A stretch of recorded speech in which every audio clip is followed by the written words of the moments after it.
Just a few days ago, a Christian gentleman wrote me, and he said, I know in eternity we'll be in God's kingdom and we'll be with him. What I don't understand is how will he have time for all of us?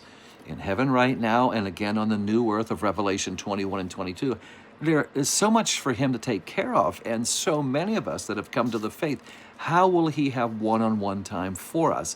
I mean, isn't it just that he's going to be letting us enjoy heaven and moving on? Great question.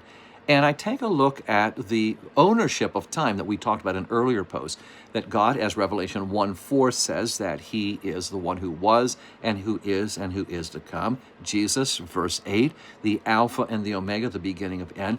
He created time. Time does not have dominance over him. That's the first thing. But let me take you to something else, which is very, very powerful.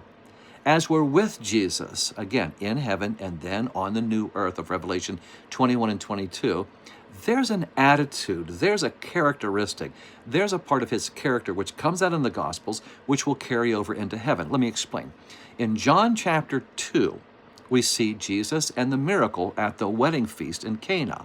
We get this idea when we read so quickly that Jesus pops in, he does the miracle, and he's gone. And people are kind of like, who was that masked man? Look what he did so fast. Well, that's not the thing. These weddings were not a one-afternoon affair. They went on for days. It says Jesus came in the midst of that time. He was there conversing, enjoying, laughing with his mother in conversation, and then the miracle occurred. Jesus wasn't in any hurry. John chapter 4, he's at the well. He's tired. Samaritan woman comes up. Disciples are getting him food. He starts talking with her. She responds back.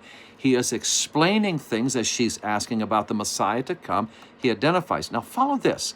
She goes down to the village and she says, this is the Messiah. Has he not told me everything in my life? Well, the only thing we see in the narrative is that he said, you're living with a man, you've had multiple husbands. He obviously, according to the narrative, had talked with her for a long time. He was in no hurry, sharing things about her life in which she had no doubt this was the Messiah. We go to Luke 24, the same thing. The road to Emmaus, here are these disciples that are asking questions. Jesus patiently explains to them things, taking through the Bible histories and prophecies, and is sharing with them. Are you getting this idea? When we get to heaven, Jesus will be the same way he was here on earth. He's not in any hurry. And when people have questions one-on-one, we see it through the scriptures. Jesus will be there to answer those. He's not in any hurry.